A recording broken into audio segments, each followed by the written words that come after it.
good evening to all of those, to all of you who've come to Vihara Buddha Gotama today, this evening. Some from Penang, some from nearby. Anyone from KL? KL, yep. So blessings to everyone. Can you hear? Can you all hear? It's a bit soft. Not sure what else I can do.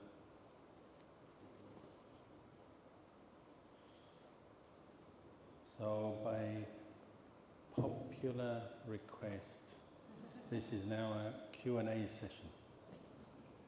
Been giving a few talks the last few days, so now a chance for you to ask questions if there's something you're not sure about or want to ask me maybe about my life as a monk, my practice, or something more broader about Buddhism or some aspect of the Buddhist teachings.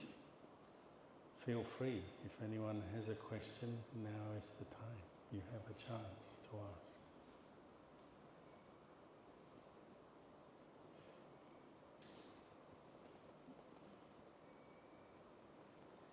As soon as I say that, everyone looks to somebody else. They look across. Everyone's thinking, I hope he doesn't look at me. You don't have to have a question, but if you do, I'm happy to try and help. Maybe I'll just say a few words first about me, in case some of you don't know who I am. I know the ones in the front row do, but for you who don't know me, haven't seen me before, my name is Kalyano, that's my monk's name, Bhikkhu, so they call me Bhikkhu Kalyano, or nowadays Ajahn Kalyano. Ajahn means teacher, it's from the Thai tradition. So I was born in London, UK, many years ago, a long time ago, and became interested in Buddhism by reading books and then asking myself questions about life, very ordinary kind of standard questions that people will ask, like, what is the purpose of life? Why are we here? What's the purpose of it all? What kind of happiness can we achieve and aspire to as human beings? I had those kind of questions. So I was reading books about different religions. This is when I was 16. Hinduism, Christianity, Islam, and Buddhism. And straight away I found Buddhist books answered my questions the best. The Buddha was easily the wisest teacher I could find in the written word, reading books. I read some of the Buddha's own words from suttas. I read some books written by monks about what the Buddha said or explaining what the Buddha said. And then I was very lucky, by total chance, without planning, one day when I was home from school, sick, because I had flu or something. So sometimes being sick can have a good outcome. I was at home and I turned the TV on unexpectedly. I don't usually watch TV in the middle of the day, and in those days there wasn't much on the TV in the middle of the day anyway. There happened to be a BBC documentary called The Mindful Way, which you can still see on YouTube if you want, all about Ajahn Chah and his monks and his teachings. And he lived in northeast Thailand, Ubon Ratchathani area. But the documentary was in English, and some of the monks spoke English. They were foreign monks, some were Thai, and there was translation, and Ajahn Chah spoke and there was translation. And it fascinated me because I had had one strong doubt in my mind. I read Buddhism to the point where I discarded other religions as couldn't match the wisdom of the Buddha, didn't explain things as well as the Buddha. So I was happy with the Buddha's teachings, but my doubt was that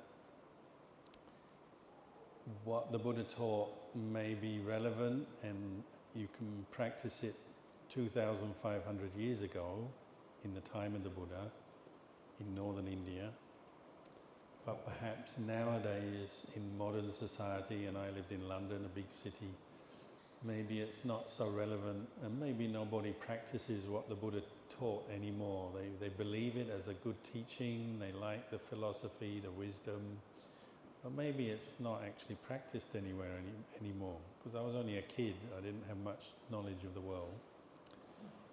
So that was my doubt.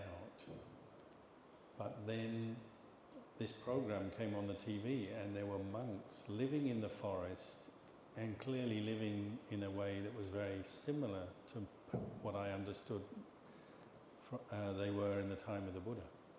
They didn't handle money, they had a bowl, they went out collecting food, came back, and they lived their life very simply, meditating, living in a forest, sweeping leaves, sewing robes, chanting, some study, but a lot of meditation, mindfulness meditation, sitting, walking, and just mindfully going about their business. And I found the BBC documentary was quite effective, did the job. It pervaded the idea of the monk's life and passed across some of Ajahn Chah's own teachings about letting go, bringing your mind to see the way things are, letting go of a lot of your confusion, stress, suffering. It seemed to make sense and bring the texts that I'd read, I'd read some suttas and some of the philosophy, it brought that alive. And I realized, there are still people living, practicing what the Buddha taught in this day and age. And not just Thai men, there were nuns there as well, women as well, but also Westerners. Because already Westerners had gone to live with Ajahn Chah. This was the mid-70s, so Ajahn Sumedho went there as early as 1967. And Wat Pananachat, where Bhante Dhammawuddho and I first met almost 40 years ago, that had just begun around 1976, just before that documentary was made, if I'm correct. So I got great hope, a sense of hope, seeing Luangpor Cha and his monks practicing on this documentary of the BBC and reading the teachings. I had this thought, people can do this. It's not that alien.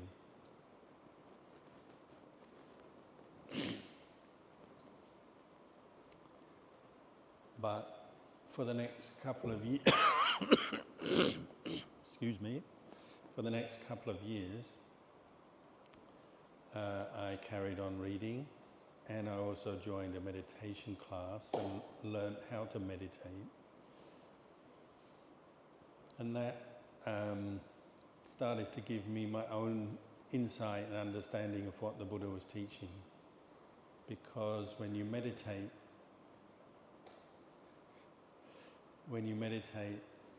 you turn your attention inwards.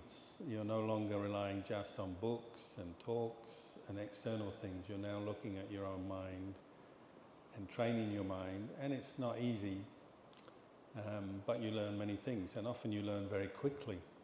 You see, my mind is all over the place. What must I do? I must practice more mindfulness, concentrate the mind on the breath, must let go of some of these thoughts. I must accept things that are difficult to accept, and so on.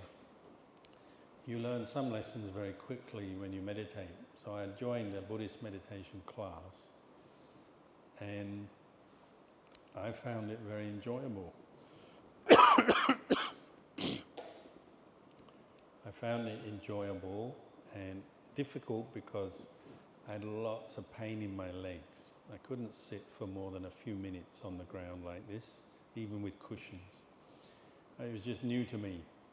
But I had the thought, well, if I keep practicing, perhaps my legs will get used to it, and the muscles will stretch and get used to it. I'll be able to sit longer with less pain. And that became true.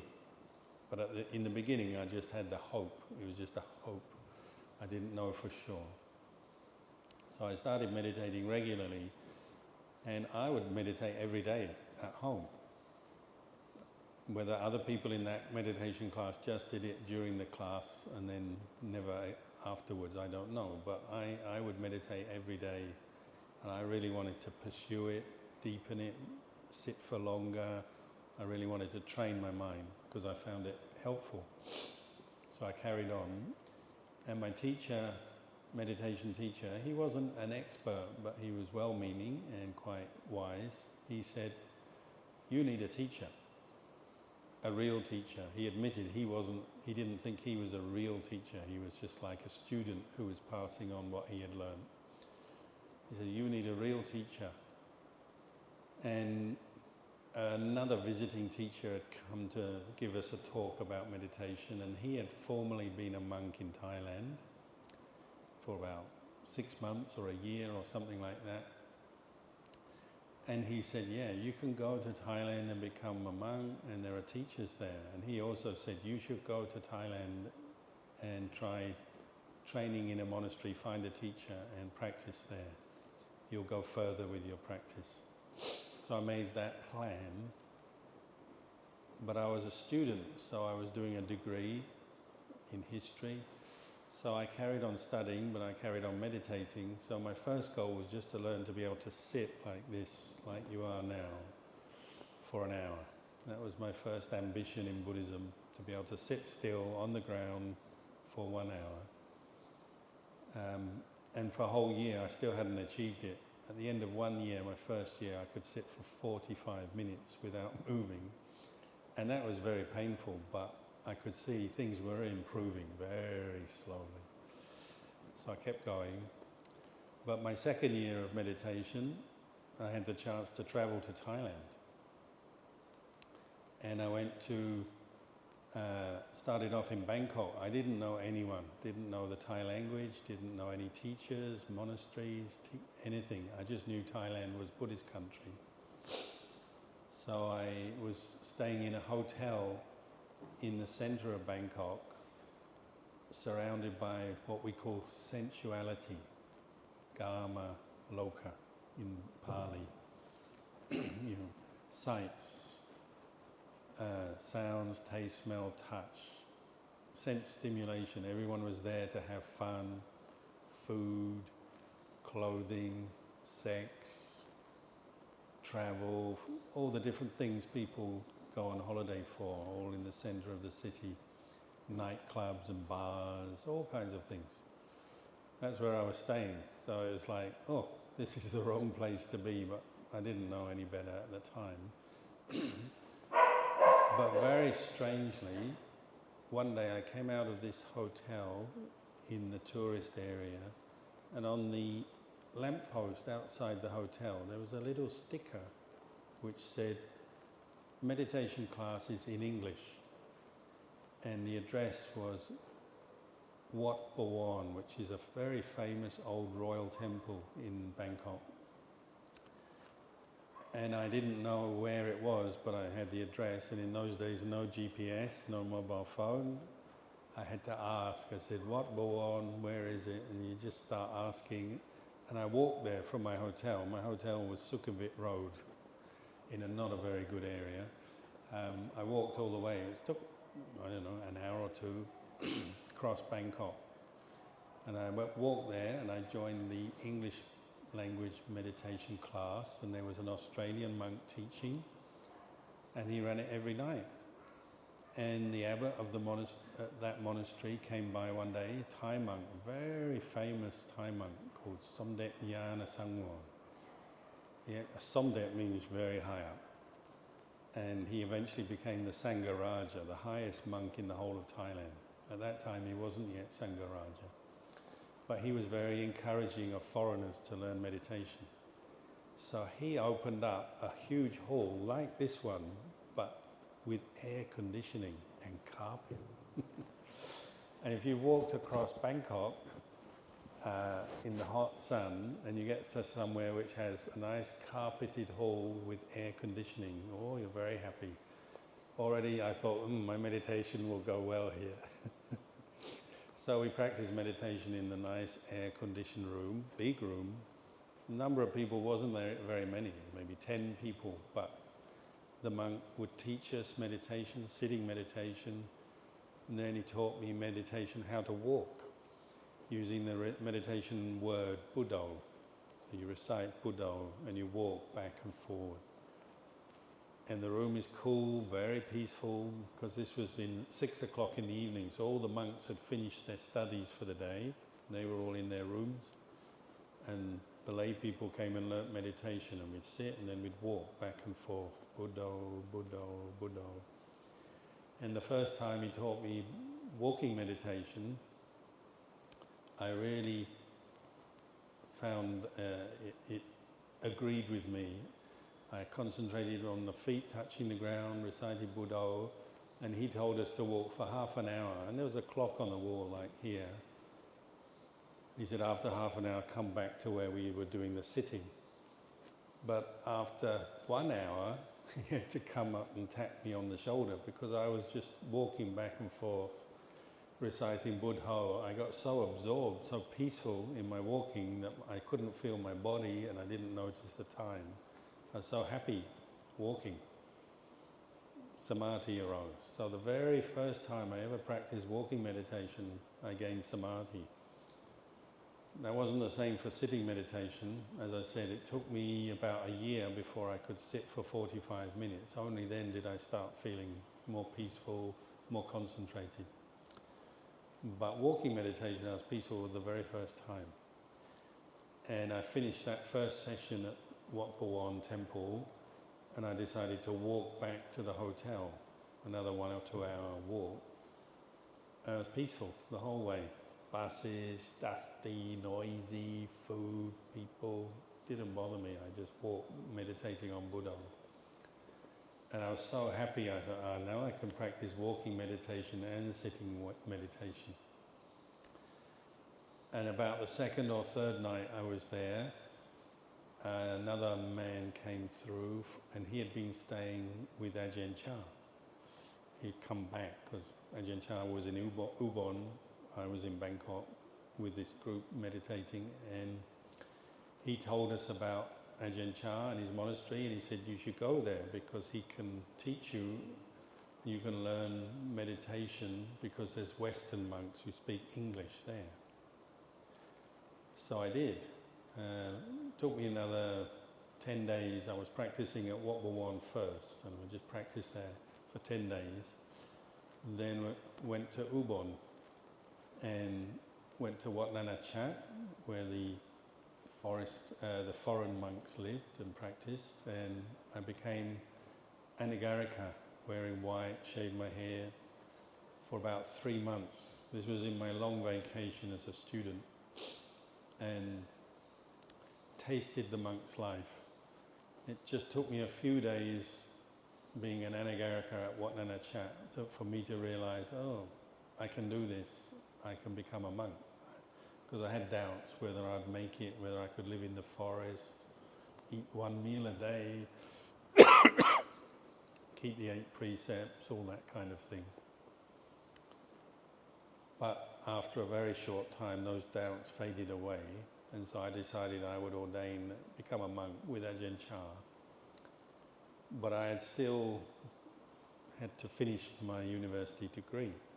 So I had to go back after 3 months. I went back to England, finished my degree, which took about another 6-8 months, and then booked a ticket to return to Thailand, this time for good, with the idea I'm going to become a monk and maybe never come out again, never go home.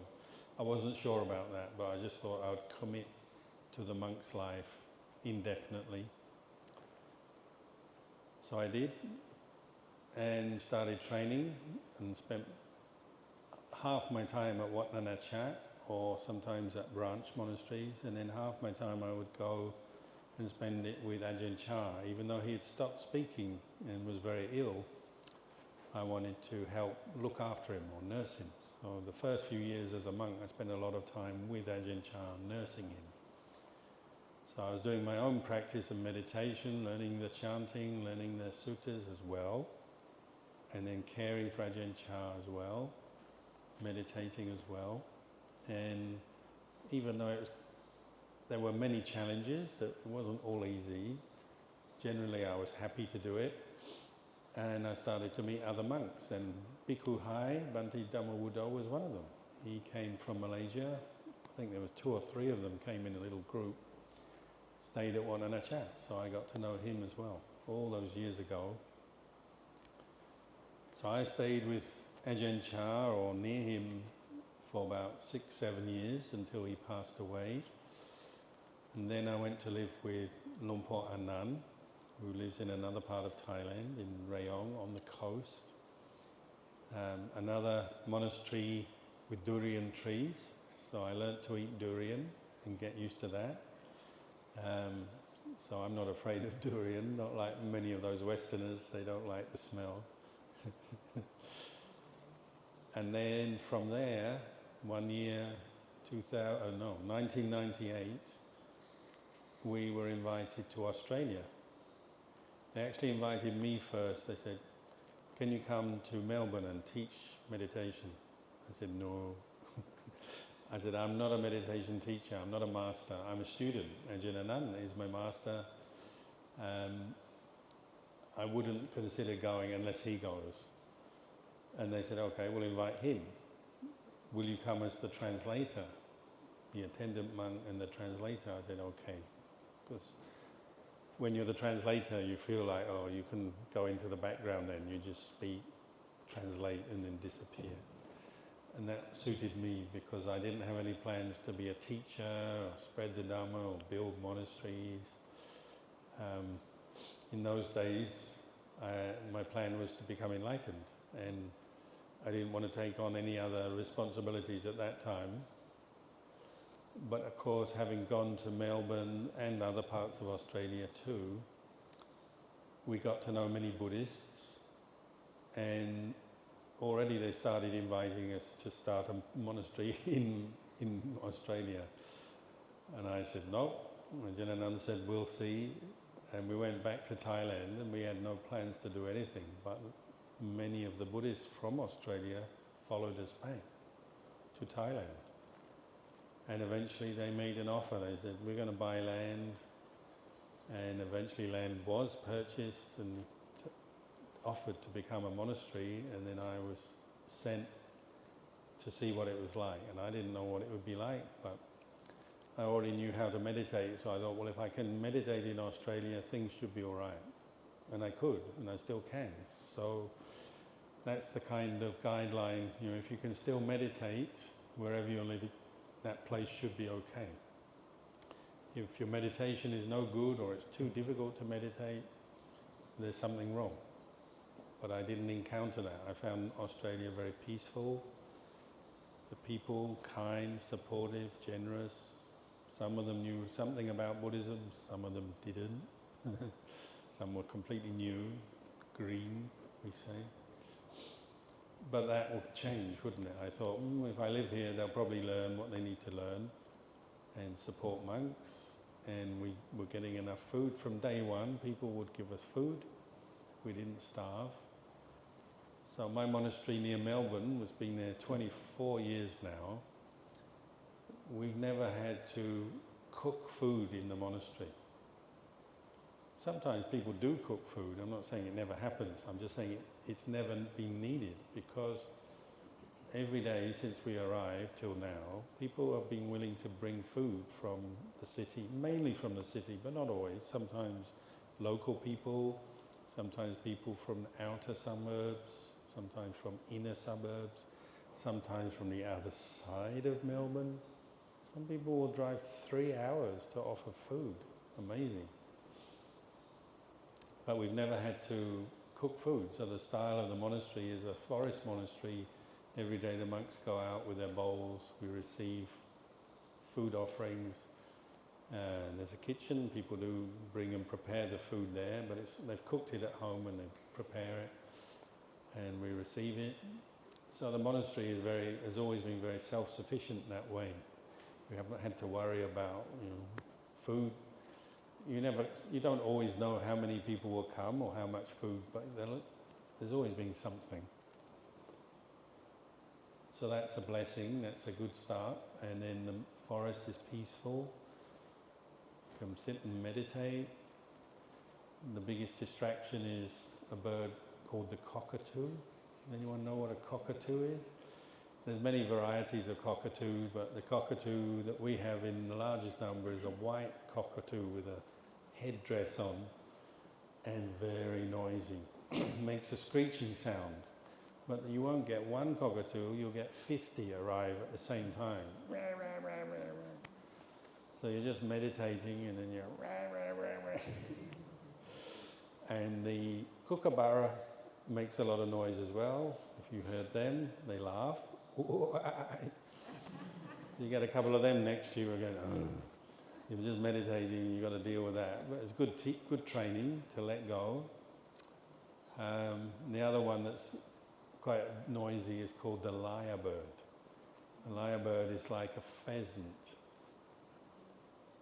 It's got a long tail and it struts around the floor of the forest, but it also imitates all the other birds. So you get all the birds in one. Kookaburra, cockatoo, magpie, every bird in the forest he will copy. And he does it, I think he does it to attract his mates, so it's a kind of, showing off, I can do all these bird sounds. They can actually do other sounds. They can imitate a car or a chainsaw or someone cutting wood or something. They do all these sounds and they often like to come and do it right next to the monk's kuti. This afternoon we walked up on the hill, there's kutis, very nice atmosphere, peaceful. I don't think there's any lyrebirds here, but in my monastery you have a nice kuti in the forest like that, but then the lyrebird comes along and he sits right next to your kuti and he has a little mound he makes and then he dances, they dance and they do their noise for half an hour or something. It's like, because you're meditating and it's like quite annoying. So you have to learn to let go. There's always something, isn't there? Wherever you are in the world, we have birds that are noisy. We also have a lot of other animals, wombats and kangaroos and things. But generally the forest is peaceful. The lay community are supportive, helpful. We have enough food, support, so it's a good place to practice. So I've been there now for 24 years. And as you know, on this trip, visiting Penang, we're on our way to KL, but it seemed like a good halfway point to stop here for the night and give you some teaching.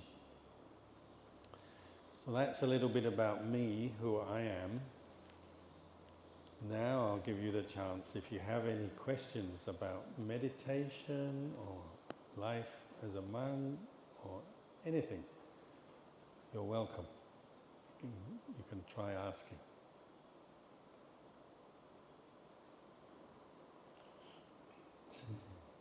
Yeah? Luangpor, can you talk a little bit about right speech? Because we talk a lot during the day, and a lot of wrong speech comes out. So maybe can you talk a little bit about drawbacks of wrong speech and how to Right. right speech? Well, you're right, I think. Human beings, we're a social creature. We live in families, or sometimes even when we're single, we live with other people, we work with other people, we interact, Buddhist groups, interacting. So speech is a big part of our life, what we say and what other people say to us. And it's so important, the Buddha made it one factor in the Noble Eightfold Path, cultivation of right speech. There's right action, right livelihood, right speech. These all fall under the area we call sila, morality, And the simple guideline for right speech is, your speech, your aim is to not say things that harm you or other people. Any speech that is harmful is wrong speech. So sometimes we have it described what is wrong speech, what is right speech according to the suttas. But you can use this simple reflection. What are the results of my speech, my words? Or what are the results of someone else's words? If they're harmful, there's something wrong there. They're going to create stress, suffering for the one speaking, for the one listening, and they may be increasing mental defilements. Why can I say that? Because if you're speaking without mindfulness and without wisdom, and you're speaking in an unskillful way, what we call wrong speech, you'll be increasing either your greed or your anger or your confusion and delusion, or quite possibly all three together. So you're increasing defilement, which is the opposite of what this Noble Eightfold Path is doing.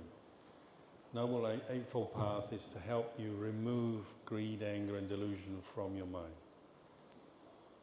So right speech has to fit in with that. So all these 8 factors of the path, we call the path like a wheel. We have a wheel here. I know this has many spokes because you can also describe the path in like the 12 stages of dependent origination. They also make up a wheel. But the simplest version is the Noble Eightfold Path. 8 factors, 8 spokes of a wheel. And right speech is one of them. But it relies on the others, because a wheel with 8 spokes will only work properly if all 8 spokes are there. You remove a spoke and the wheel starts to go wonky. Doesn't run nicely. So each factor of the path is needed, right speech included. But each factor will support the others. So where does right speech come from? Well, it comes from right view, samma ditthi, right understanding or right thought, samma sankappa. So if somebody is angry, already they're thinking anger, if they're angry. Their thoughts will be negative, critical, fault-finding, whatever, because they're angry. Quite likely their speech and even their actions will reflect that. So if you're angry in your mind and you're thinking angry thoughts, what we call micca sankappa, or wrong thought, then it's going to come out as micca vaca, wrong speech, or micca kammanta, wrong action, or even wrong livelihood. Like if you're caught with a lot of negativity, maybe your livelihood is you kill a lot of animals for your livelihood. These are just examples. So all these factors are linked. If you have a right view, then everything else starts to become right. So what is right view? Well, particularly the understanding of the law of karma. Skillful action rooted in skillful intention leads to good outcome. Unskillful action coming from unskillful intention leads to suffering, bad outcome. Understanding karma is kind of central to right view. Understanding that there is such a thing as good karma, bad karma. And then as you develop that understanding, you move into the Four Noble Truths. Understanding the Four Noble Truths. There is suffering, its origin, there is the end of suffering, and there's a path that leads to the end of suffering, which brings you back to the 8 factors, doesn't it? 8 factors of the path, and one of them is right speech, samma vaca. So right view, the Buddha said, is like a lamp. So it's dark out there. If you walk out there after this talk, you need a torch or a lamp to go and walk anywhere, because it's dark. But once you're holding a lamp, a lantern, you can walk, because you can see what's in front of you, as long as you're holding your lantern.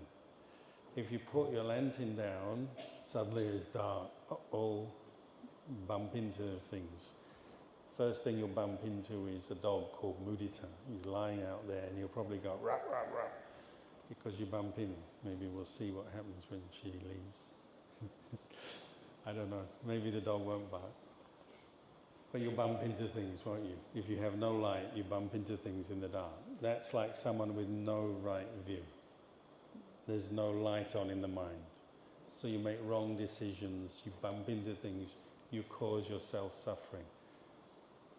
But if you have right view, you have that wisdom, then your decisions, what you say, what you do starts to become right, meaning conducive to the end of suffering. Not making more suffering, ending suffering. So where does right speech come from? It comes from right view. With right view, your thinking starts to fall into line. You understand what is wrong thought and right thought. Wrong thought, thought rooted in ill will, hatred, greed, desire.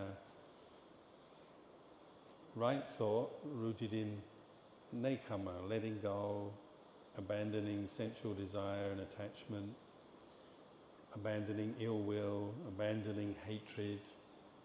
Right thought is like that. So right thought leads on to right speech. You're forming the right kind of words in your mind from right view and right speech. Now your pre-speech, meaning your thoughts, are right, because you've got the light of right view. So when you speak, you've now got limits on what you say. You say things that are not coming from greed, anger and delusion. You say things coming from non-greed, non-anger, non-hatred, non-delusion. And the same for actions, the same for everything you do.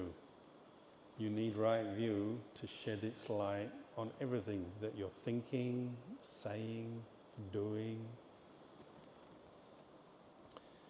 So none of these factors of the Noble Eightfold Path are separate or, independent of each other. They're linked. We need all of them, not just one.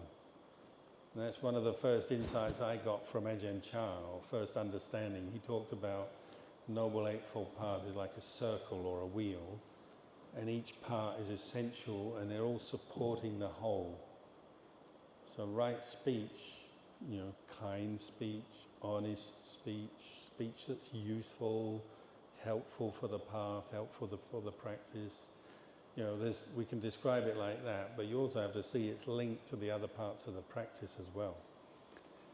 So that's why you come to a monastery, we try to avoid wrong speech, because we know it's only hurting me if I tell you lies, or I speak in anger, or sow seeds of confusion.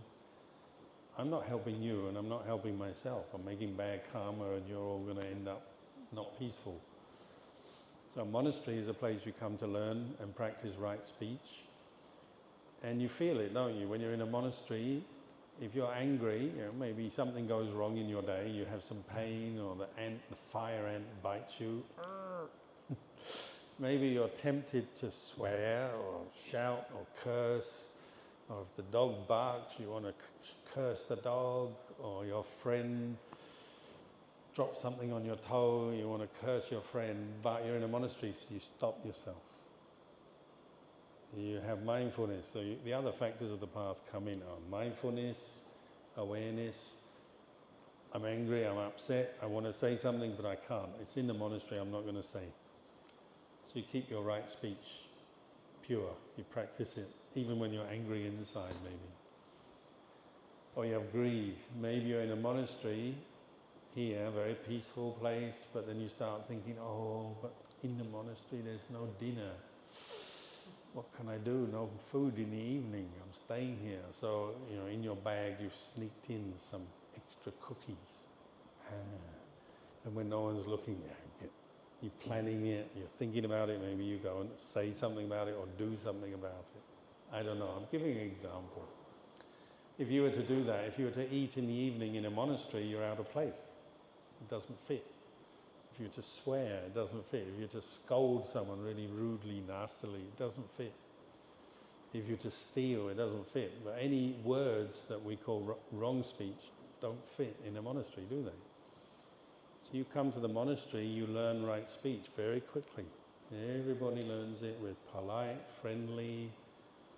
Sure, we occasionally forget ourselves. It happens.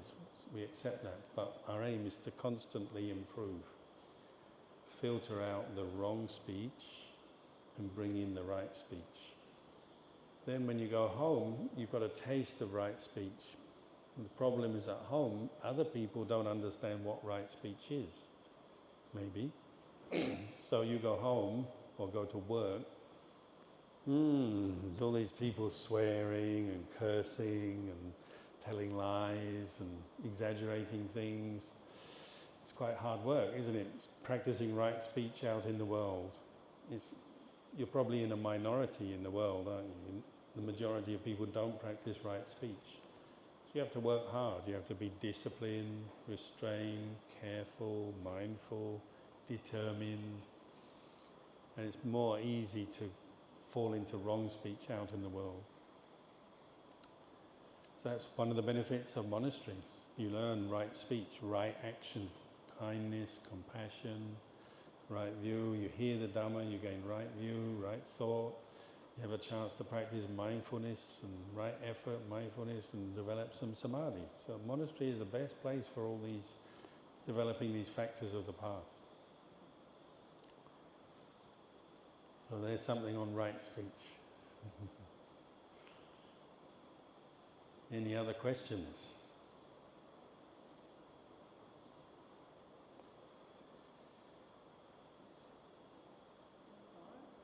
On meditation, just wondering whether Sama Samadhi is likely to be the fourth jhana, and is that necessary for liberation?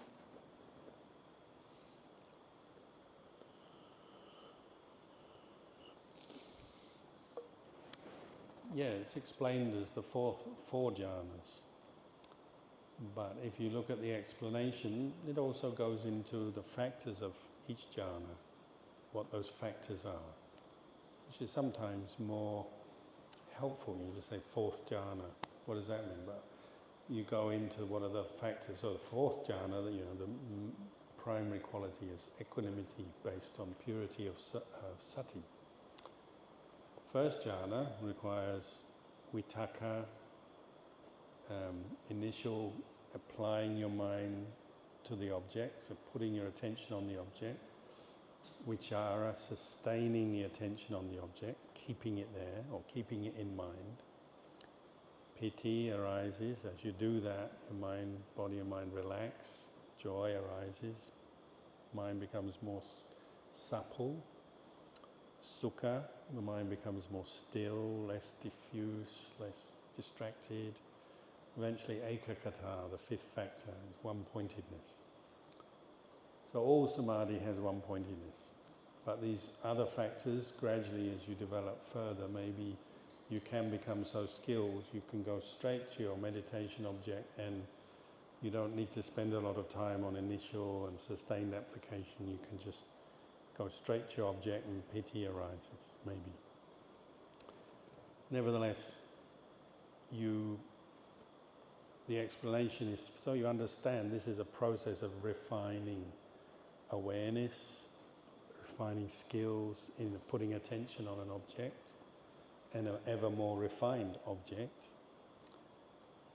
But one thing to remember about Sama Samadhi is Sama Samadhi needs to be practiced with all the other 7 factors. It's not independent. Just like right speech, right samadhi also needs the other 7 factors. So one thing the Buddha said, Sama Samadhi is purified by sila. We need right speech, right action. So if someone is talking a lot of very negative stuff, if they're gossiping too much or they're scolding their friends too much, cursing their friends, they're unlikely to get jhana or Sama Samadhi.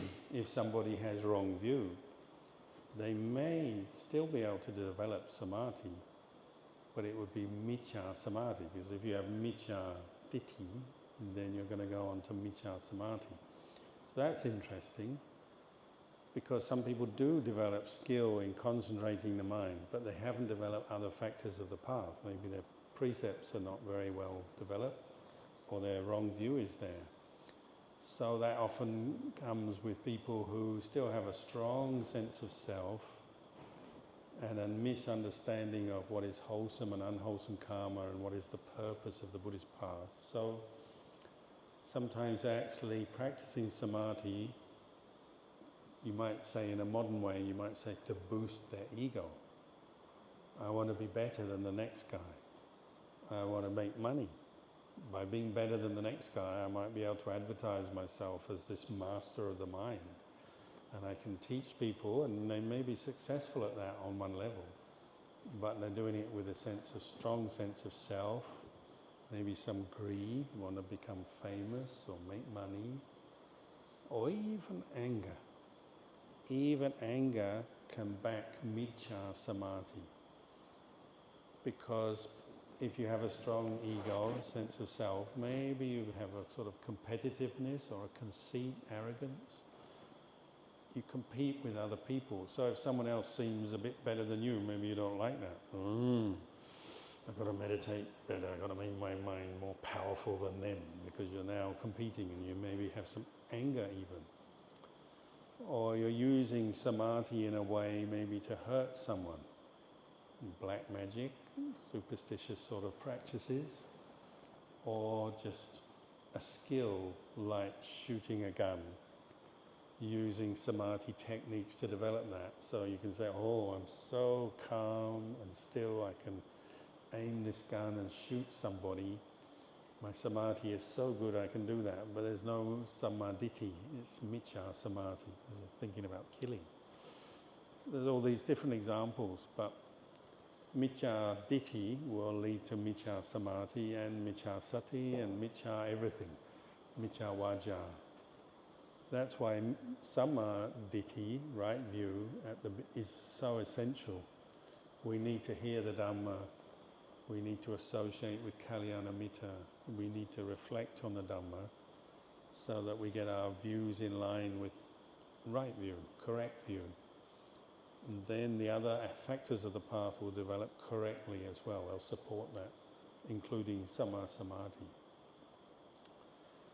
And this may seem kind of abstract, but I've met people who have trained in samadhi, but they're not, you can tell they still don't have right view.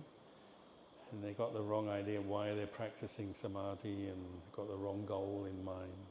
It does happen. So your number one is to hear the good Dhamma from noble ones and good teachers, reflect on it, establish your right view, so then all the other factors of the path will develop correctly. And you have to keep doing that as well. It's not you hear one Dhamma talk and that's the end of it, you've established right view. Most people have to keep topping up your Dhamma teaching regularly to make sure that you're still practicing right view. Because sometimes we get lost by our own desires and we kind of stray from the path a bit and we start thinking in a more greedy way, or a common one might be we're angry with someone and so we're holding on to anger, maybe even seeking revenge. So I knew one monk who was jealous of another monk because this other monk was considered to be a noble one, always being praised, lots of lay supporters, very well known, always known for his good samadhi, even having psychic powers. This other guy also meditated, but he wasn't as good as the first one. He's jealous of him. And he said, I've got to get him. And he had this sort of revenge attitude. I'm going to get him. I've got to bring him down. I hate him. This is what his friends said later, and this is what we know because he started sort of trying to use his samadhi to control the first monk, the good monk, the pure monk. And this eventually was all exposed. So even monks can get deluded like that and get lost in wrong samadhi. Or the other one, as I said, black magic, that kind of thing, where you're trying to control someone through the mind in some not very wholesome way. This is all miccha samadhi.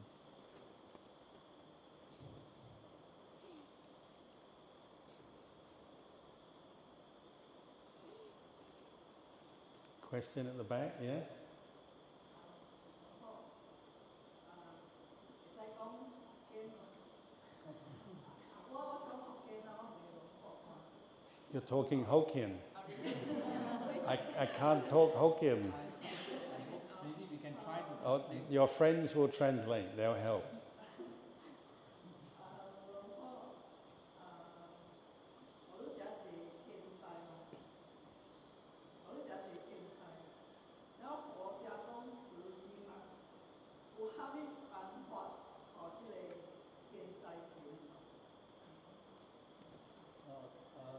She's trying to say nowadays many disaster.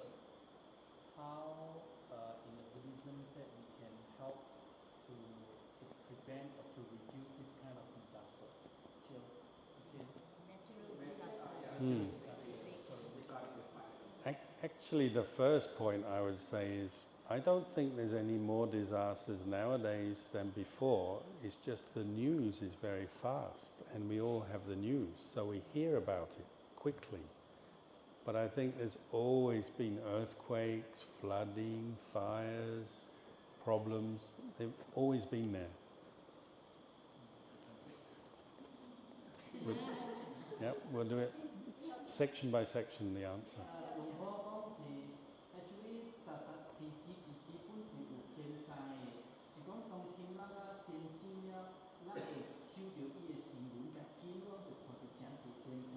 以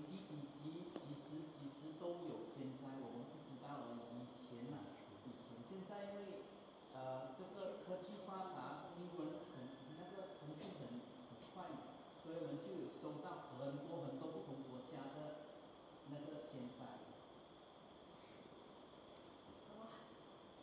Having said that, it's a very common response for Buddhists when we hear this news. There's an earthquake, there's flooding, this problem, that problem. We feel compassion. We feel sorry for the people suffering. Some die, some injured, some lose their home. We feel compassion. Sometimes there is something we can do, maybe charity work. Some small way or bigger way we can help with charity. Give some donation, send some food, send something. Sometimes we can do that. Sometimes it's too far away, too many people, too far away, nothing we can physically do. But we can meditate and send our thoughts. We always say send our thoughts and prayers, but in Buddhism we send our meditation. We meditate on the thought of compassion. May they be free from suffering. May they be healthy, may they recover, may they get a home if they lost their home. We send our thoughts of compassion through meditation. So first one was charity, if you can. Second one is meditation.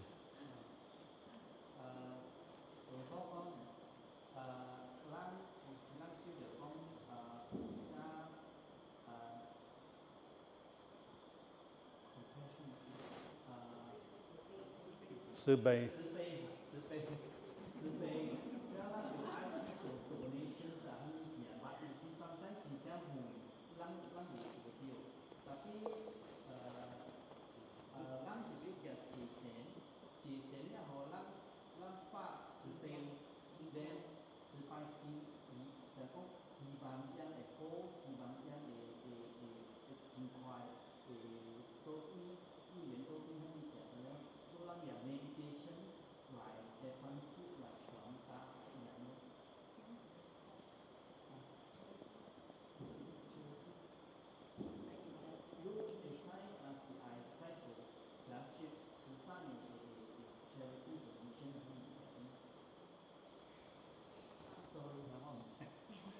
Another one, the Buddha said we practice Brahma Vihara, so metta, kindness. Second, karuna, compassion, the wish to help, freedom from suffering. 3, sympathetic joy. Maybe they get free from their suffering, they rebuild their home, they get out of the problem, they recover. Mudita. 4th, upekkha, maybe there's nothing we can do. They're suffering over there. We know about it, but there's nothing we can do. We have to be equanimous, upekkha, until something changes when we may be able to help. But for the moment, we have to wait, be patient. There's nothing we can do. So we practice upekkha, think about karma. Everybody is receiving the fruits of their karma, and sometimes nothing you can do. So 4 Brahma Viharas.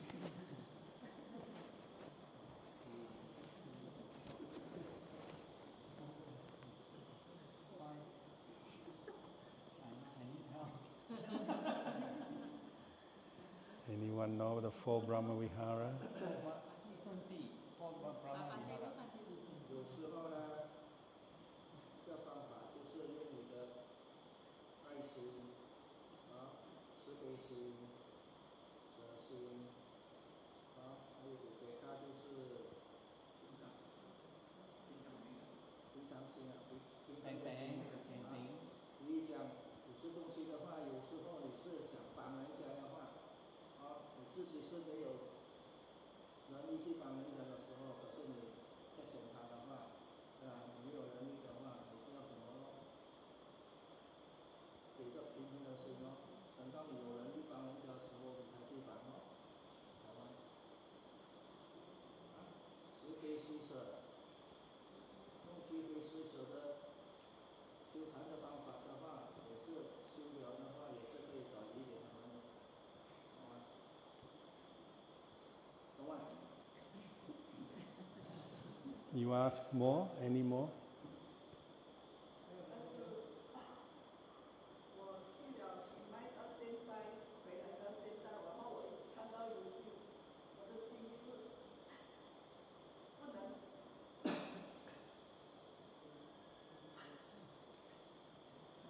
因为我在清迈受戒的时候。She was saying that she was doing retreat in Chiang Mai, and after she returned from Chiang Mai, she see all these disasters and all those things. She kind of emotionally upset. All these disasters. I think many people, yeah. Over emotionally. Yeah. Many people, same. I saw the video, the Bangkok building collapse, people running, screaming. I also feel hair stand on end, tears, feel so sad. See Myanmar, see building falling over, people dying. I met one Burmese lady, her family are injured. She talked to me in Bangkok. She's lost family members because they work in Bangkok, but many of the family back in Myanmar, in Mandalay. So I met people who are suffering greatly. So you feel very sad, tears, feel sad for them. But you have to keep your mind calm so that you can think how to help. Stay calm. If you get overwhelmed, you can't help yourself, can't help them. Try to stay calm. Upekkha. 能够讲的话，他曼谷的话有楼跌下来了缅甸的话也是有很多楼跌下来的话，有的缅甸的工人在曼谷做工的话，他的家庭的人也是屋子跌下来的话，也是死了不多了，很多了那怎么看到的话，就是讲觉得很心里可能觉得很痛苦这样子啦，OK？ 可是痛苦是痛苦，可是你要保持一个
โอเคล่ะ ฮึนเห่าฮึนเห่า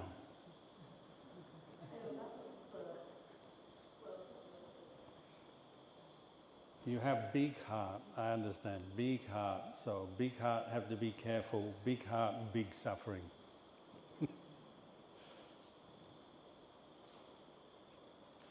Question, yes.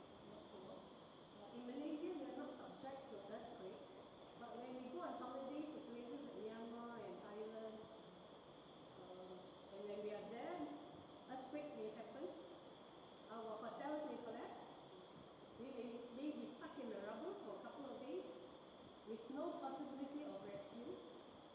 So what meditation technique should we use to face death at that time?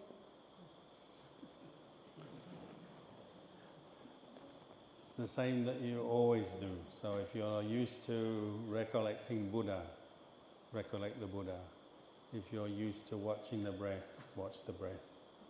If you're used to contemplating the 4 elements in your body, for example, do that. Whatever your normal meditation is, it's always applicable, always useful. Some people find it hard to meditate, so they do chanting. When there's panic, fear, Iti piso bhagava arahang samma sambuddho vichacharana sampanno. It can do it. It will work. It keeps your mind calm, steady in all these difficult situations. Really, we don't need to wait for an earthquake or some big problem. You know, just daily life. Sometimes there are things that make us nervous. Maybe you have to go for surgery, or some people have to. They're too afraid to go to the dentist. Look at the teeth. Iti piso bhagava. Really. Or the other day, I was at the monastery. A snake went into the shed, and the monks were there getting tools out of the shed.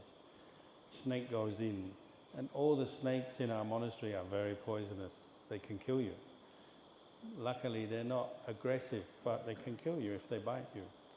The snake goes in, the monk is like, uh-oh, iti piso bhagava. No, sorry, he didn't chant that. He chanted, Virupake hime metang metang eravake hime. Chanting, he did chanting. Because the snake is there, he better chant. And he chanted, and it helped him, and then the snake disappeared.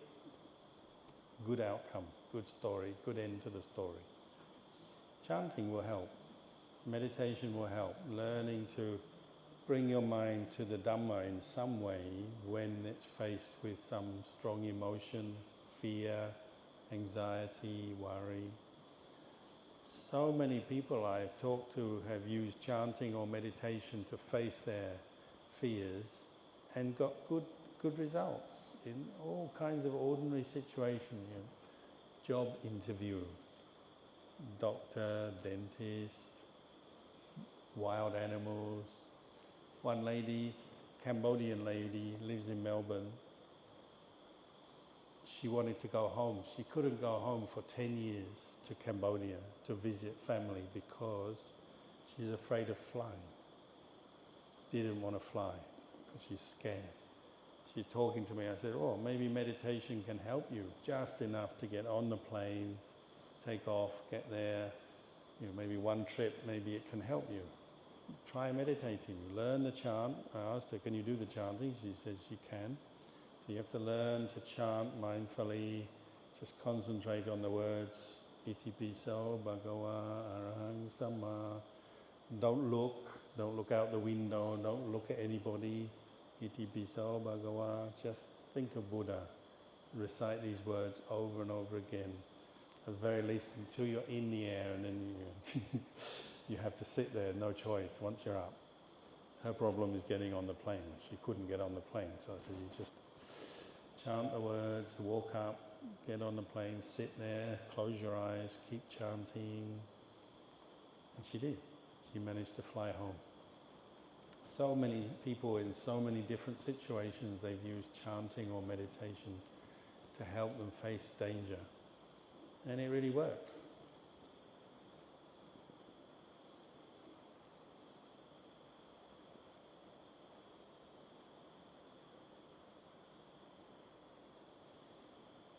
other question? Well, when you said you didn't plan to teach, did you have to overcome any nervousness or anxiety first? Yeah, not strong anxiety, but yeah, nervousness, uncertainty. How do you teach Dhamma? I don't know. I wasn't trained as a teacher. I was trained as a meditator, as a monk, the rules of the monk, practices, the meditation. That's what I was trained in. So when you start talking, it's like, what do I say? So you go, maybe you have mental blank sometimes. Or you say something and everyone's just sitting there blank, and I wonder if they understood what I said. So you go very slowly. But Ajahn Chah's guideline is quite good. He just said, just talk about what you know, what you understand. Because one thing, if you're teaching Buddhism, Buddhism goes from very basic up to very high, many levels, all in one. So sometimes you feel inadequate. Oh, I don't know about Nibbana. What if they ask me about Nibbana? I can't talk about Nibbana. But you don't have to talk about what you don't know. You talk about what you know. What can you talk about? I can talk about chanting. I can talk about sitting, watching my breath go in and out. I can talk about dealing with painful legs, because I used to have lots of painful legs. I can talk about feeling hungry, feeling too hot. I can talk about missing home. I can talk about what happens when you miss your girlfriend. All these things that I've experienced, I can talk about, because I know them. So gradually I would talk about what I know and try and talk in a way that was explaining Buddhist principles, Buddhist teachings. So sometimes I talk about myself, sometimes I talk about the people I meet, the situations I'm in, because everything is Dhamma, everything is teaching you if you're open to it. And so very quickly, if you're a teacher, like I'm the teacher, I'm the senior monk in my monastery from day one, very quickly I start to meet people, hear their problems, encounter difficulties or problems myself in building the monastery. Very quickly I have a whole store of experiences. I can say, this happened and we did this. So for example, when we'd been there about 4 months, we put in a planning application to build a monastery on the land that was offered. And they never had this kind of application there before. And the first thing the planning officers of the government said was, you can't do it, it won't work, no. And we're like, what? They've offered this land, we're going to build a monastery for the lay people who have mortgaged their house to buy this land. And it's a big sacrifice. I said, you can't say no, there must be a way. And they said, well, there may be a way, but it'll be very difficult and you've got to change Australian law to do it. I was like, what? I didn't fly over from Thailand to change Australian law, but in actual fact, that's what we had to do. But it wasn't such a big thing as it sounds, but we did change Australian law. And we had to go through a process and explain what a monastery is and describe it and overcome many, many obstacles. But generally the people were not against us, they just were saying it's difficult and there were many rules and regulations. So we had to negotiate all of that. So we just kept going and people said, when's the monastery going to be approved? When will you start building? I said, I don't know. Just keep going. And you just keep going, hope for the best. And then just as they approved it, so everyone said, oh, they've approved it. We finally got it after quite a few months. Then one neighbour said, I don't agree. There shouldn't be a monastery here. I object.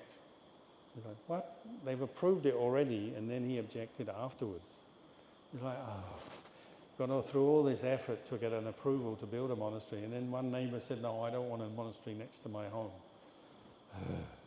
So then we had to go to court to satisfy this guy, because this guy didn't want the monastery, but everyone else did.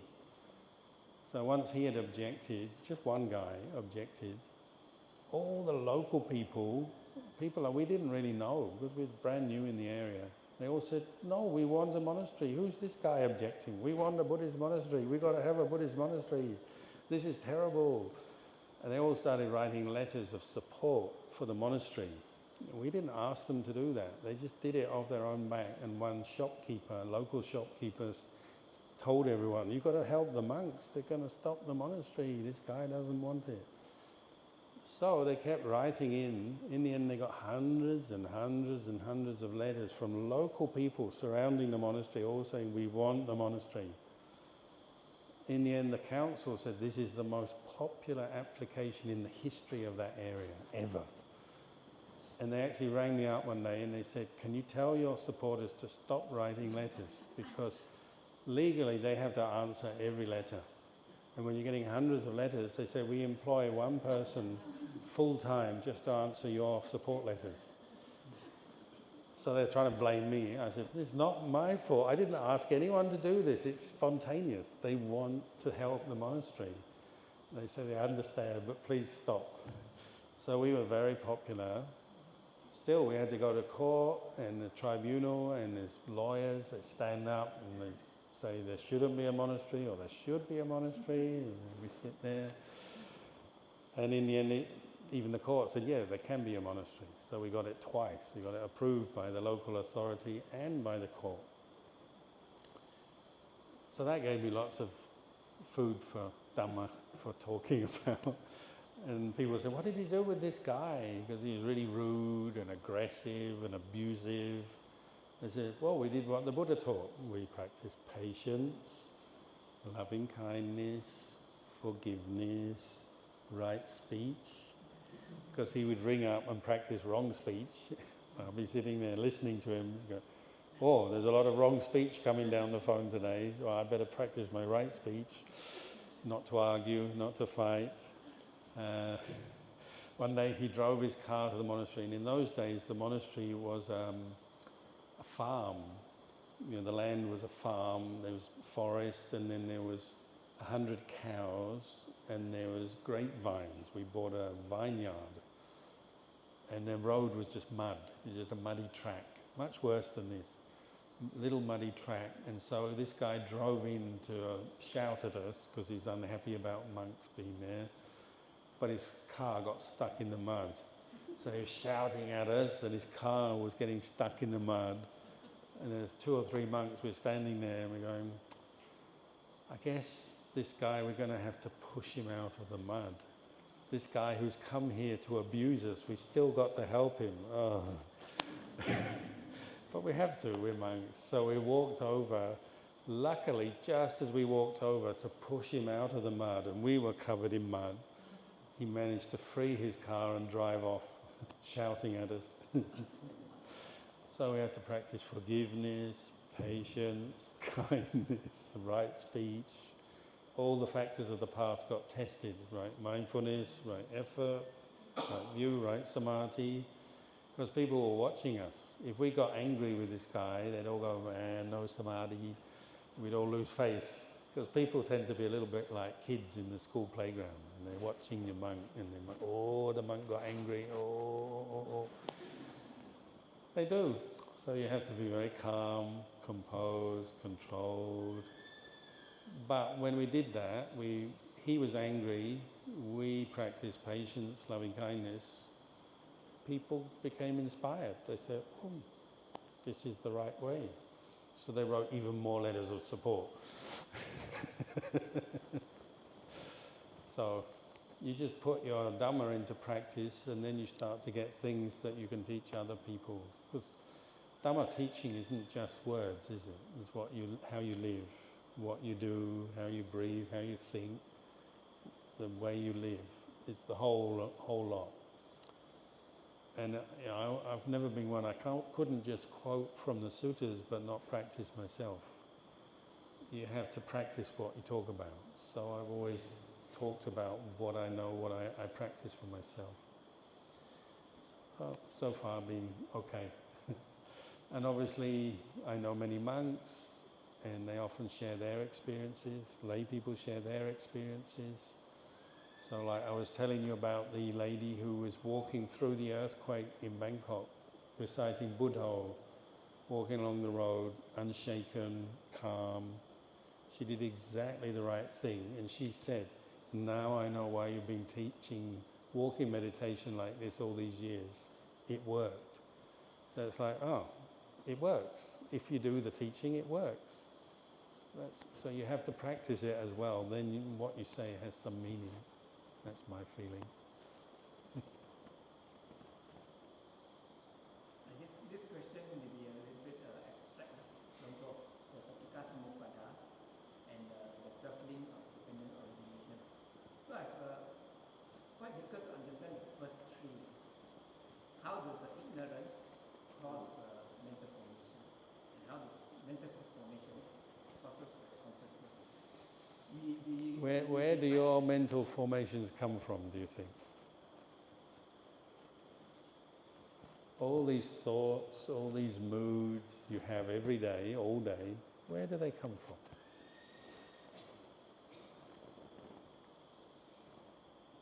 Could be memories, triggered by memories. Could be. But the whole point is, it's hard to answer that question because they all come from ignorance. Ignorance means unawareness, not knowing. And that's very difficult to describe. It's hard to put your finger on and say, well, that's the cause. The Buddha has helped us. He's given us the cause. He's given us the starting point, ignorance. But for us ourselves to talk about ignorance is hard because we can't catch it. That's why we still suffer. That's why we still have all these mental formations coming up. We make karma, sometimes good karma, good, but sometimes bad karma. We keep making karma till the end of our life, and then we come back and do it all over again. It's because of ignorance, and that's the problem. Ignorance means not knowing. So it's not just unmindful, it's also wrong views and wrong understanding, and we just miss so much. We're not very aware. Originally, Huh? there's no self.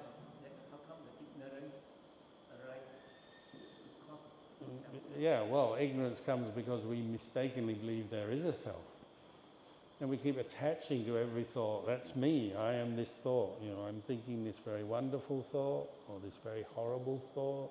Doesn't matter. We're always saying this is me. And this body is me, and my feelings, my memories are me. That's all ignorance. And where does ignorance come from? It comes from attachment.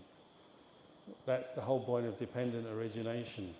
Craving is the cause for attachment or clinging. Clinging is the cause for becoming. Becoming is the cause for more birth. And with more birth, more ignorance. So every time you have a moment where you lose your mindfulness, say you're meditating and you're trying very hard to be mindful, but you'll notice there are moments when you lose your mindfulness, aren't there? When you lose your mindfulness, your mind goes into a state of not knowing. You're lost in some mood, some thought, maybe you're falling asleep, you're daydreaming. At that moment, you're now feeding ignorance. Ignorance is increasing in amount in the world. Every time you lose your mindfulness, your ignorance is going up, and that's making ignorance come up more in the future, because one moment of ignorance will be a cause for another moment and another moment. Eventually it leads to rebirth. So it's not like a fixed thing, like where does all this ignorance come from? It comes from our lack of awareness. Ignorance breeds ignorance. It leads on to more ignorance. So it's round and round and round going on, whether we realize it or not. But we're lucky the Buddha understood it, so he explained it for us very well. It's quite hard work, you know. Everyone finds dependent origination quite hard work to understand, even just to remember it. It's fast as well. Like these factors of the stages of dependent origination are explaining how suffering arises. It can be in one moment suffering arises. Ajahn Chah used the beautiful simile. He said it's like someone goes up the top of the apple tree to collect apples, but then they slip and they fall down. They don't have enough time to count how many branches they pass, because they're just falling very fast. All they know is they've landed with a thud and it hurts. Dependent origination is like that. On paper or in a talk, we can explain it, put it out there, or ignorance, mental formations, consciousness, nama rupa, we go through all the stages, but that's on paper. When it happens in daily life, it's so fast, it's just like falling out of a tree. You can't count all the stages, suddenly you're hurting. Everyone says, when I get angry, where does it come from? Why am I suddenly angry, boiling over with anger? They missed it. They didn't see it coming. When I have greed, they didn't see it coming. Lust, fear, didn't see it coming. Why is everyone so afraid when the earthquake comes? It's instant, isn't it? As soon as the building shakes, your heart shakes too. Oh, suddenly you panic. It's instant. That's the paticca samuppada at work. It's because you've got ignorance, conditioning mental formations, you're afraid. An arahant wouldn't do that. If an arahant was in the earthquake, they're still in the earthquake, they're still in danger, but there wouldn't be the fear. Because they've already, you might say, conquered or had victory over the dependent origination. They're not creating suffering anymore. Their mental formations are not creating suffering anymore. But that's because they have no more ignorance. For us, we still have ignorance and we keep making more. We keep feeding the whole process. So say you get angry once, if you don't practice mindfulness, you're not aware, your anger is going to come up more and more often, isn't it? And unfortunately it's like that. Some people get more and more angry over time because they're not seeing what's going on, or more and more greedy, or more and more afraid, or more and more worried. It happens and it often accumulates more and more and more. That's going in the way of suffering. But if you practice the path, you're unraveling that whole process. So you're reducing the suffering, you're reducing the clinging, the craving, you're establishing mindfulness, insight. There's a chance to undo the whole process. That's why Nibbana is possible.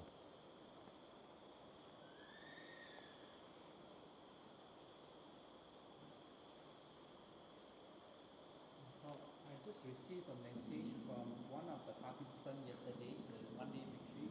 Oh yeah? He attended with his son, and he would like to ask for help to share the merit for his friend who is in ICU now. His name is Tan Thi Hao.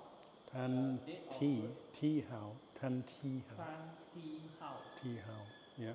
His date of birth is 7 December 1990.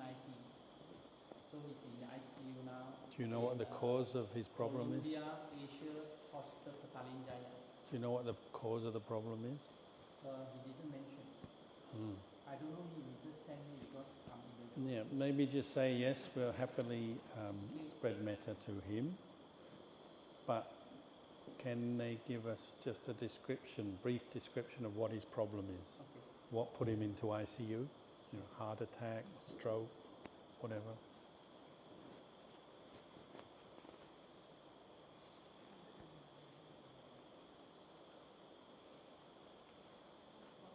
In the meantime, so a question about, like most of us, we've gone through life tribulations and somehow the heart kind of hardens and becomes stoic. So what is your advice in, just that from how we can soften the heart so that we can receive the Dhamma? Well, practice the Dhamma. Listen to the Dhamma regularly. And a regular meditation practice would be best of all. Because meditation does bring you patient endurance, but it also brings you a softness. Your heart becomes very sensitive to your own suffering and its causes, but also to what the solutions are, the way to let go of the causes of suffering. And then you're also sensitive to other people. So if you're meditating following the Buddhist path, even though you may encounter many hardships that kind of toughen you up on the one hand, it doesn't make you go into negativity or depression or being cold. So these Brahma Viharas again are designed to prevent that happening. Like equanimity, the danger of equanimity is being too cold and indifferent, not caring. And that can happen. The danger with metta is you fall in love with people. You get too close to them, too attached, fall in love, can't think straight, can't act properly because you're too attached, too in love. Karuna, often the danger is you become disappointed because you've seen all this suffering, you want them to be free from suffering, or you want yourself to be free from suffering, but it's not happening fast enough or not happening yet. When's it going to happen? And you become very disappointed, burnt out maybe, just give so much care, but then give to the point where you've got nothing left. Mudita, the sort of danger I think is, well, the obvious danger, or the opposite of mudita, is jealousy. So we have to counter jealousy with mudita. We often are very competitive now in our society because the corporate world, getting jobs, education, society, it's all about who's got more, who's got less, got to get ahead. Sometimes getting ahead means climbing on other people. So we practice mudita to counter that. We try to be sensitive to other people's successes. May they be happy, may they keep their success, to counter our own tendency towards jealousy. So these four qualities work together. So metta softens your upekkha so you don't become too cold or indifferent. But upekkha helps your metta because maybe you have kindness for someone but they're suffering and there's nothing you can do. So upekkha is needed just to balance the metta. You see what I mean there? If you cultivate all four qualities regularly, you think about them, maybe you develop them in meditations, that helps to balance your mind so you don't go too one way or the other. You get too cold and indifferent, or too clingy and attached, or too many high expectations. It helps you to deal with the world and its problems in a balanced way, and that's your own personal problems and other people's problems.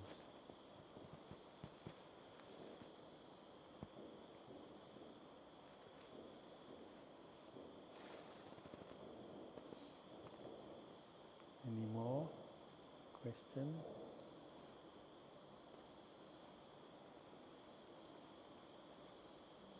Yep.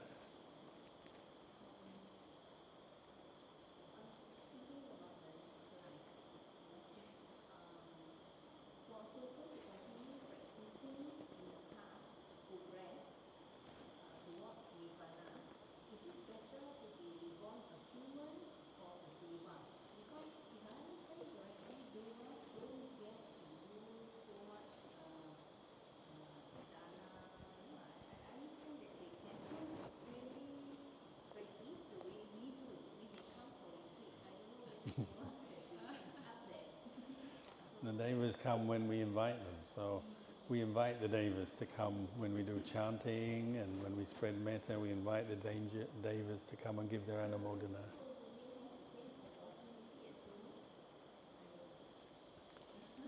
I think you're asking the wrong question really. It's not whether you should be a human or a deva, it's you should commit to the practice.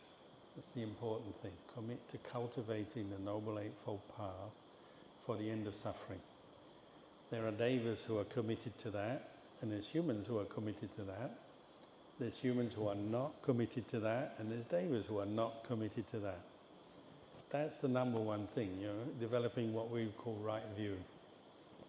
What is the purpose of life? It's to cultivate this path, to free the mind from greed, anger and delusion, and use our time, our intelligence, our effort for that goal. If by the end of your life you've created the causes to be reborn as a deva, so be it. But as long as you've got right view, doesn't matter. Devas can also practice the Dhamma in their way. But if you don't have right view when you die, oops, where will you end up? You don't know, because you haven't got right view. Your mind could go down to a lower realm. You could kind of get lost in samsara. Who knows when you'll come back to the Buddha, because you don't have right view. That's the important thing, is establish right view. Listen to the Dhamma, respect the Dhamma, and then try to put it into practice through your life the best you can. As far as being a deva, a human, just let nature take care of that. Don't worry too much about that. It's not the important question.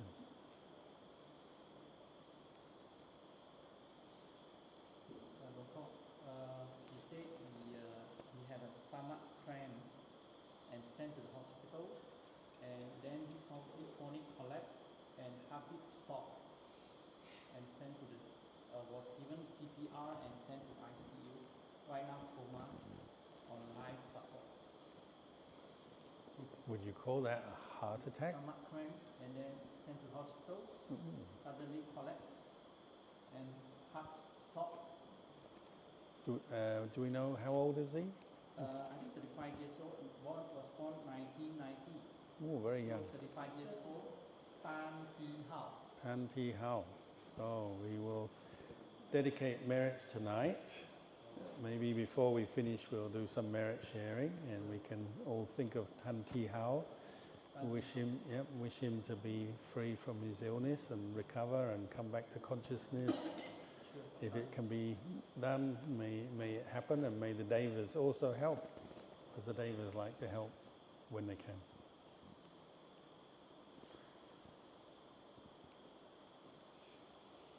So any more questions before we finish? Yeah. Can, yeah. Teaching the Dhamma, because I have been a Dhamma school teacher, teaching kids for about more than 10 years. I started with, my knowledge is very little, but yet I still teach, and I keep on teaching, but my knowledge is actually very minimal, I would say.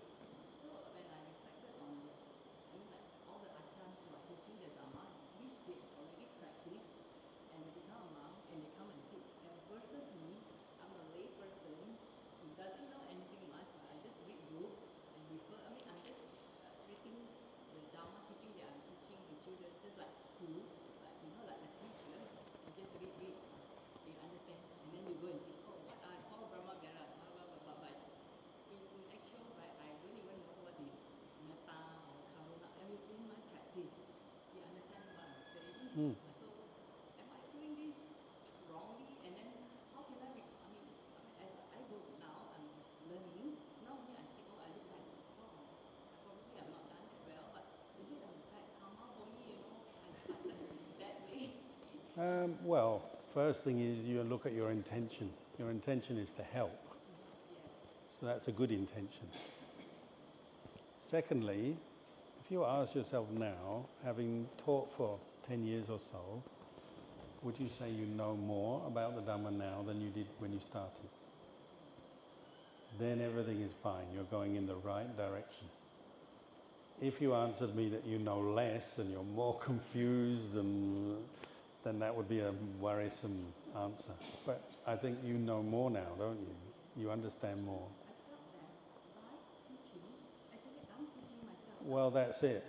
It's one way we learn is through teaching others, and especially kids. Your kids are not expecting a lot from you. They're not expecting a PhD level explanation of the Paticca Samuppada. We all struggle with that.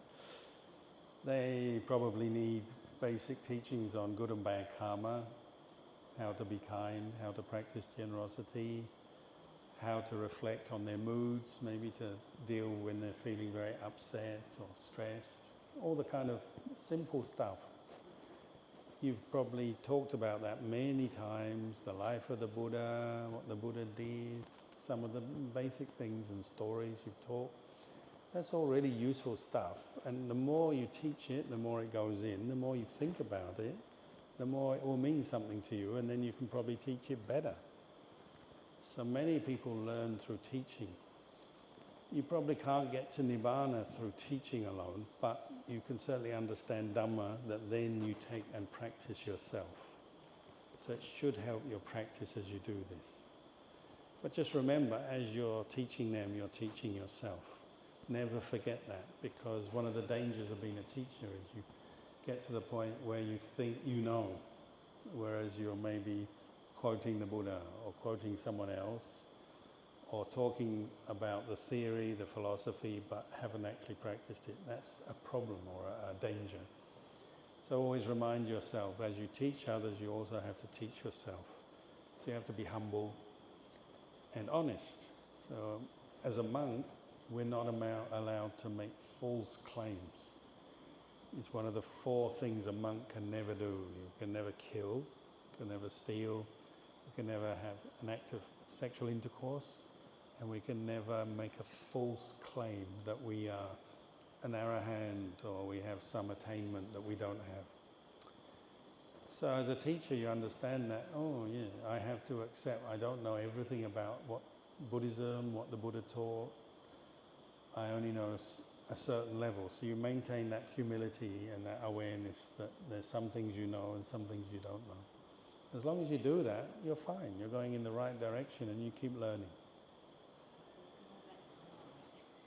Not really, because you didn't have any intention to hurt or harm anyone or trick anyone, delude anyone. So I wouldn't worry about that. But just keep your intention to keep learning. As long as you're learning, you can teach others, because you're teaching them what you learn, and you can be honest and you think, this is what I've learned. I don't know everything, but I've known this much. And that's being honest.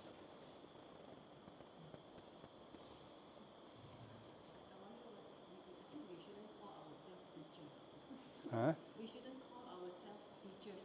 You can. That's a reasonable label for the role you do. You're not calling yourself arahant. You're not calling yourself the best teacher in the world. You're just calling yourself a teacher. And there's many teachers in the world, so that's a reasonable title. It's okay.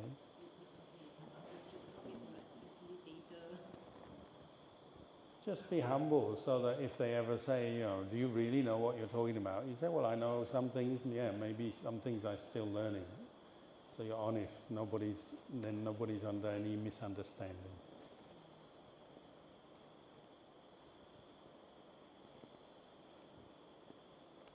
My very first Dhamma talk as a monk, I had been a monk 5 years. I was staying with Ajahn Buddhadasa, who I think Bhikkhu Hai, Bhante Hai also used to visit. Ajahn Buddhadasa lived in southern Thailand, very good teacher, considered to be an arahant. And he liked to get other monks to teach, similar to Ajahn Chah in that way. I was staying in his monastery right at the back, out of the way, nobody knows I'm there, just hiding away, doing my meditation, because I was only a young monk. I'd never given any public talks before. And one day in the afternoon, I was just sitting there meditating, happy in the forest. There's a knock on the door. I open the door of my kuti, and this man there, Thai man, says, Ajahn, it's time for your talk.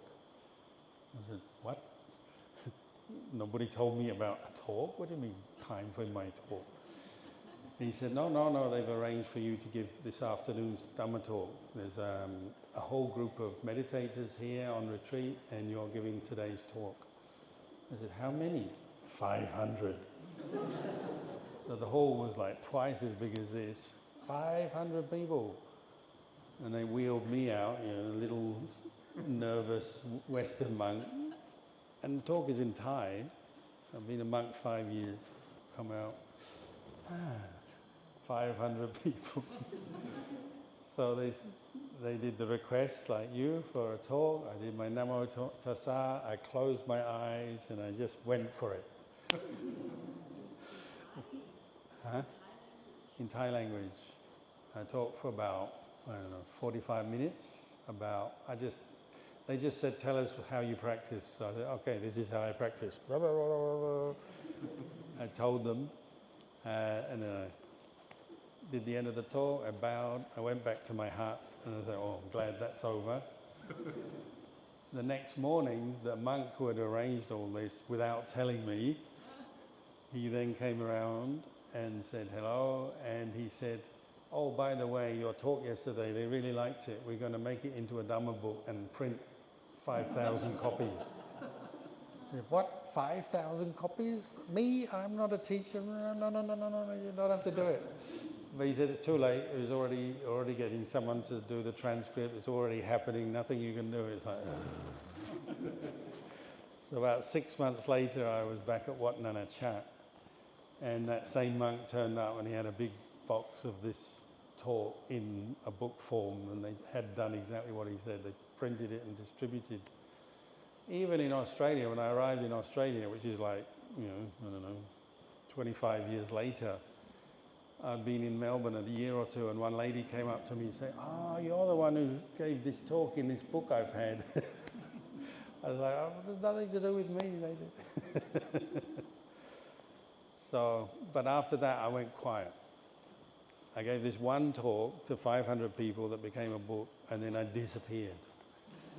I didn't give any more public talks, and I was very careful and very secretive, and for many, many years, until almost until the time I left Thailand, I hardly get any talks and just kept very quiet. So things happen in funny ways sometimes. Anyway, maybe that's enough for tonight. I'm sure you're all a bit achy in the legs, so we'll end the session there.